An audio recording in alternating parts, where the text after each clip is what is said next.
Assalamualaikum warahmatullahi wabarakatuh. Perkenalkan, nama saya Apri Ditya Karisma dari Teknik Elektro 20B. Di sini saya akan menjelaskan tentang tutorial Electronic Workbench. Tugas ini untuk memenuhi tugas UAS. Pertama yang akan saya bahas tutorial Electronic Workbench pengantar. Pengantar Electronic Workbench adalah paket simulasi untuk perangkat elektronik.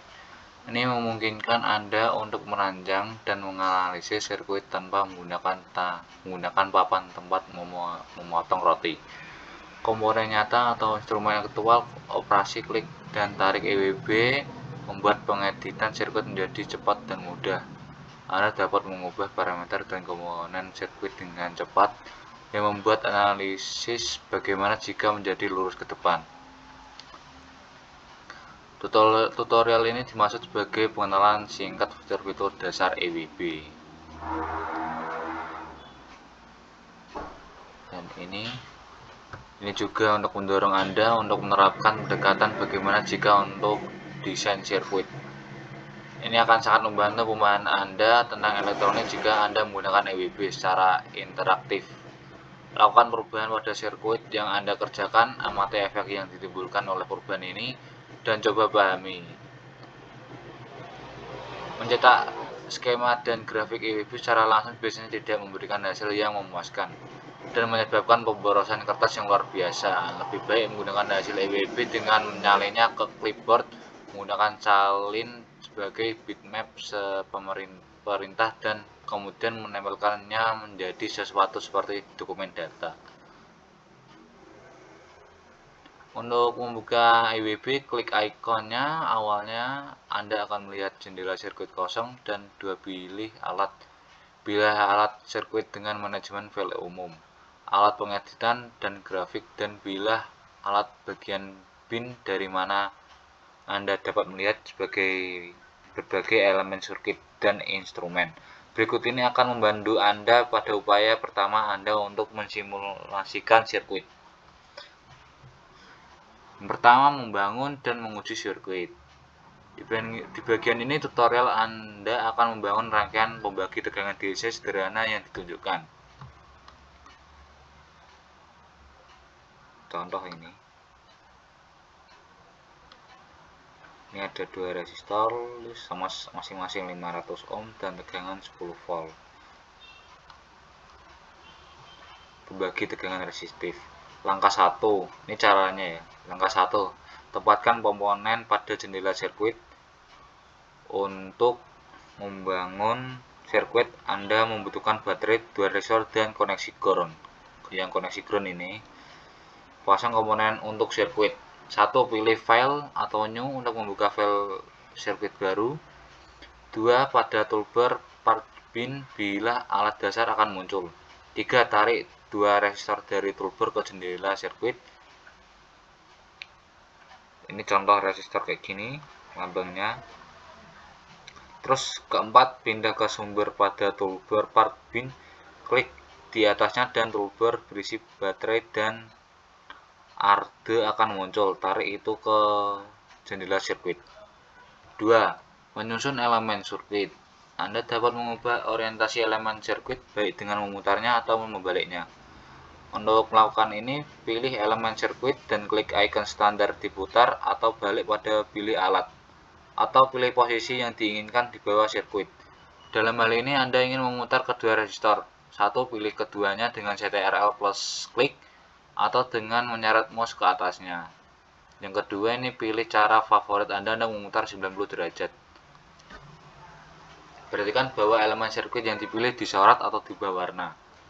Langkah ketiga, hubungkan ke semua komponen. Sebagian besar komponen memiliki garis pendek yang mengarah keluar, yaitu terminal. Untuk menyambung komponen menjadi satu, Anda harus membuat kabel di antara komponen. 1. Pindah penunjuk ke terminal di atas baterai saat Anda berada di posisi yang tepat. Untuk membuat sambungan, titik hitam sekarang seret kabel di atas ke atas resistor atas. Sekali lagi titik hitam muncul dan kabel masuk ke posisinya. 2. Sambungkan komponen lainnya dengan cara yang sama. Anda akan mendapatkan hasil seperti ini. Awalnya kabel Anda mungkin tidak terlihat sangat cantik, namun setelah membuat sambungan, Anda dapat memindahkan kabel dan komponen tanpa memutus sambungan. Langkah 4. Tetapkan nilai untuk komponen. Awalnya setiap komponen muncul dengan nilai default yang telah ditentukan sebelumnya. Misalnya, tegangan baterai di setel ke 212 volt. Anda dapat mengubah semua nilai komponen agar sesuai dengan aplikasi Anda. 1. Klik 2 kali pada komponen tersebut, terus pilih nilai, ubah nilainya, klik OK. Langkah kelima, simpan sirkuit Anda. Simpan pekerjaan Anda yang sering mungkin. 1. Pilih file atau simpan, lanjutkan dengan cara biasanya untuk menyimpan file. Terus langkah 6, pasang voltmeter. Untuk mengukur tegangan di sirkuit Anda dapat menggunakan salah satu atau lebih voltmeter. Pertama, ini tarik voltmeter ke toolbar, indikator ke jendela sirkuit. 2. Ini tarik kabel dari terminal voltmeter ke titik di sirkuit Anda di mana Anda ingin mengukur tegangan. 3. Aktifkan sirkuit dengan mengklik saklar daya di sudut kanan atas jendela IWB. Perlu diingat, perhatikan bahwa koneksi Arduino tidak memainkan peran khusus dalam pengukuran ini. Voltmeter tidak terhubung ke titik referensi. Fungsinya sangat mirip dengan multimeter genggam di lab. Anda dapat mengukur perbedaan tegangan antara pasangan titik dimanapun di sirkuit. Langkah 7. Lakukan perubahan dan penambahan. Anda sekarang memiliki sirkuit yang sangat sederhana namun berfungsi. Memanfaatkan kesempatan ini untuk membuat beberapa perubahan dan penambahan. 1. Tambahkan ampermeter ke rangkaian untuk mengukur arus yang melalui resistor. 2. Ubah nilai resistor dan amati perubahan arus dan tegangan tersebut.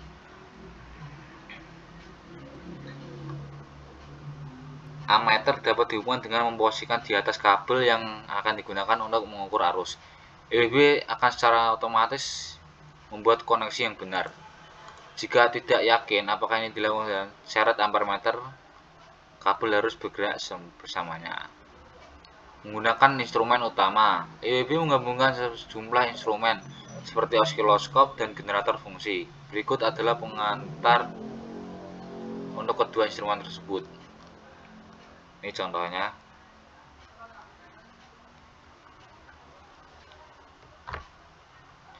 Generator fungsi 1. Seret kedua fungsi ke jendela sirkuit. Klik 2 kali generator fungsi. Sekarang Anda dapat mengubahnya pengaturan seperti bentuk gelombang, amplitudo sinyal, atau frekuensi sinyal. Kayak gini, milih, tinggal kayak gini. Terus generator fungsi memiliki 3 terminal, main, common, dan plus. Ini contohnya. Terus hubungkan yang umum ke terminal ground. Dapatkan 2 probe merah dari toolbar indikator. Hubungkan mereka ke plus dan terminal main dan aktifkan sirkuit.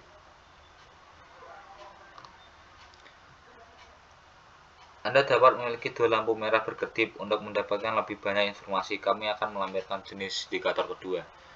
5. Dapatkan 2 bar graph yang diterjemahkan lalu membuat toolbar indikator. 6. Indikator satu terminal dari masing-masing indikator grafik batang ke ground dan terminal lainnya ke terminal plus dan main dari generator fungsi. Osiloskop. Pengertian osiloskop adalah instrumen yang jauh lebih kuat daripada indikator grafik batang atau bahkan voltmeter. Ini dapat menunjukkan kepada Anda ketergantungan waktu file. Ini contohnya, gambarnya kayak gini. Sinyal sirkuit Anda. Osiloskop IWB memberikan perkiraan yang cukup dekat dari yang asli. Ini memiliki 2 saluran input independen A dan B. Input untuk memicu eksternal dan koneksi ground. Untuk melihat keluaran dari generator sinyal, Anda dapat menambahkan osiloskop ke rangkaian yang baru saja Anda buat.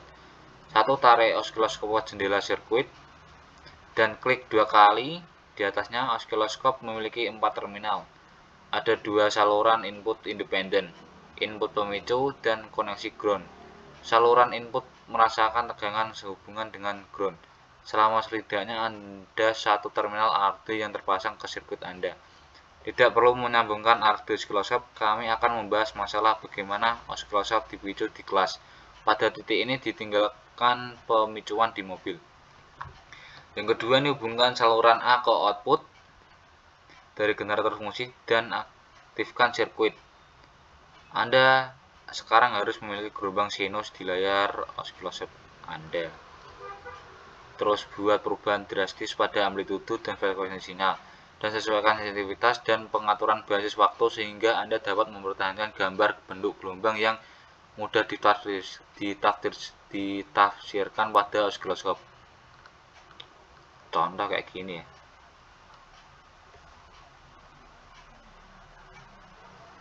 Jadi diatur frekuensi, amplitudonya, jangan lupa RZ sama tegangan. Jangan lupa di power on, pilih gelombang sinusoida. Terus ini juga diatur, jangan lupa yang channel A sama channel B. Ubah offset pada generator fungsi menjadi nilai urutan amplitudo.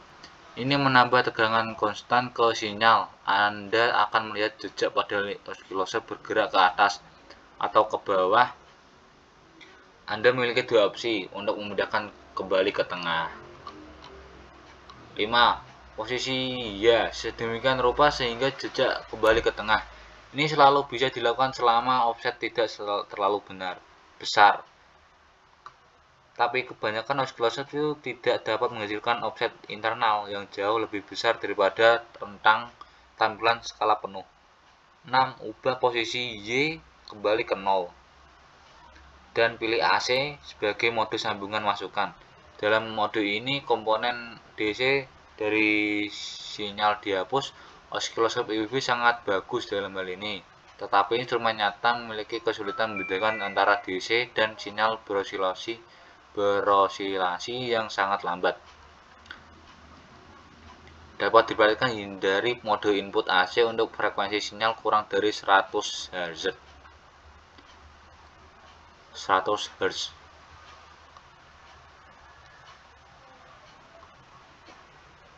Latihan berikut ini dimaksudkan untuk menunjukkan kekuatan EBB. Yang pertama, Anda dapat mempelajari apa yang terjadi ketika rangkaian LRC digenerakan dengan gelombang persegi. Bahkan rangkaian sederhana ini menunjukkan berbagai perilaku tergantung pada nilai komponen frekuensi penggerak. EBB mungkin untuk mempelajari ini setidaknya secara kualitatif.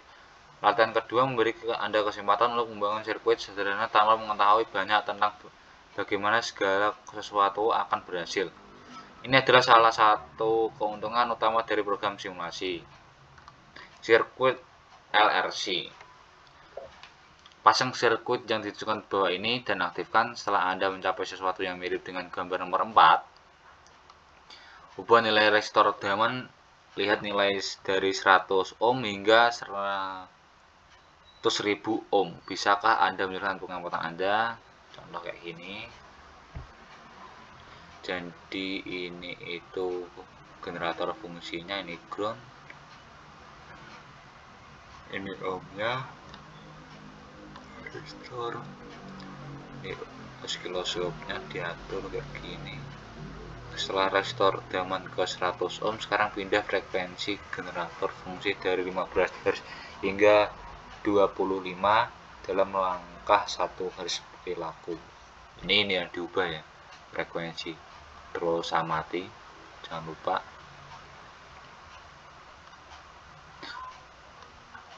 Terus AC sebuah konversi DC. Entah bagaimana telah mengambil informasi bahwa ada elemen rangkaian yang melewatkan arus dalam satu arah dan memblokirnya di arah yang berlawanan. Mereka pergi dengan nama dioda. Ini menunjukkan Anda bahwa ini berguna untuk memudahkan tegangan AC, mungkin dari transformator menjadi tegangan DC. Untuk melihat apakah ini benar akan membawa Anda ke suatu tempat, Anda meletakkan sirkuit berikut.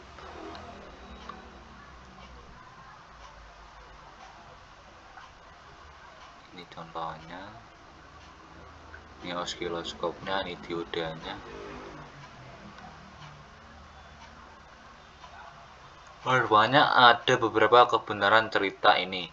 Anda hanya memiliki tegangan positif di resistor ketika tegangan input negatif, tegangan output 0. Namun Anda menyadari bahwa ini bukanlah yang Anda inginkan.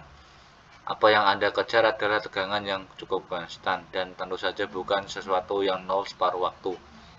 Anda sekarang mengalami kilas balik tiba-tiba kepada Anda kursus pengantar fisika.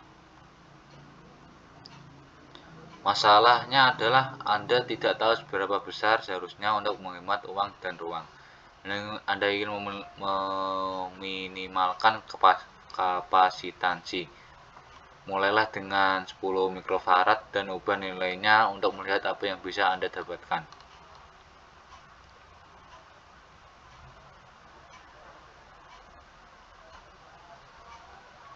Diubah menjadi 10 mikrofarad.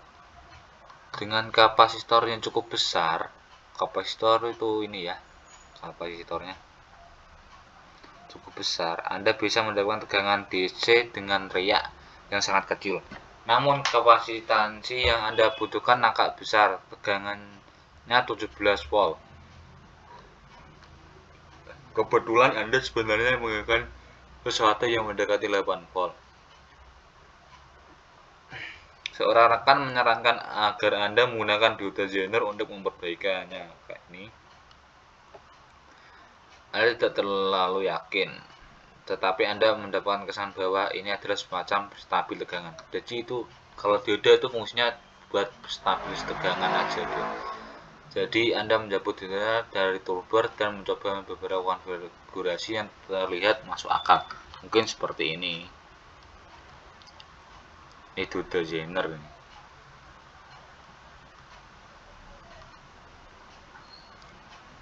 Ini tidak bekerja dengan baik. Anda mengatakan bahwa untuk sebagian waktu Anda memiliki tegangan konstan dari nilai yang diinginkan, tapi diantaranya ada bunturan besar. Anda tidak begitu mengerti. Jika Anda menggunakan osiloskop untuk menyelidiki apa yang terjadi, tinggalkan saluran B di mana tetapi pindahkan saluran A untuk mengukur tegangan melintasi kapasitor. Dari osiloskop sekarang cukup jelas apa yang terjadi selama voltage menyala. Kapasitor lebih besar dari 8,2 volt Zener berfungsi dengan baik. Namun ketika kapasitor melepaskan daya di bawah 8,2 volt, dioda Zener tidak dapat membuatnya lebih dan berhenti menstabilkan tegangan. Agar rangkaian berfungsi, tegangan pada kapasitor harus lebih besar dari 8,2 volt sepanjang waktu. Pada bagian 2, Anda melihat bahwa ini membutuhkan kapasitor yang lebih besar. Anda sekarang dapat menaikkan kapasitansi sehingga nilainya tepat.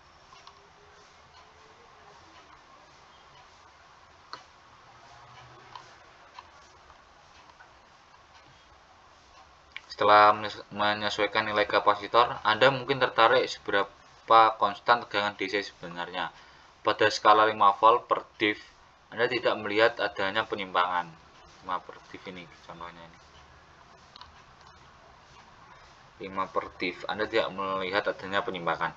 Saat Anda mencoba untuk pergi ke sensitivitas yang lebih tinggi, jejak akan berpindah dari layar karena Anda hanya tertarik pada osilasi di sekitar nilai konstan 8 volt.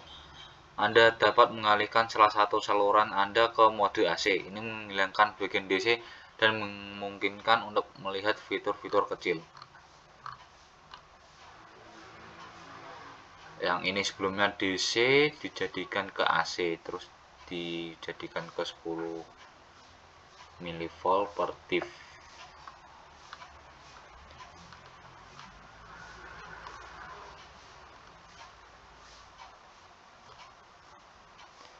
Memeriksa ukuran riak pada tegangan DC. Perhatikan bahwa di sini kami telah menghubungkan kedua saluran KDT yang sama. Channel A di set untuk DC 5 volt. Div per div monitor tegangan DC. Channel B di setting AC 10 mikrofarad per div melihat riak kecil.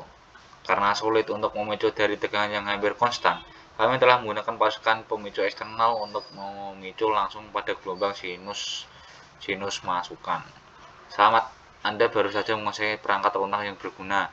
Perlu diingat bahwa meskipun EWB ditunjukkan untuk sirkuit elektronik, banyak masalah termal dan mekanis yang dapat dipetakan ke sirkuit yang setara dan disimulasikan atau diselesaikan menggunakan perangkat lunak ini.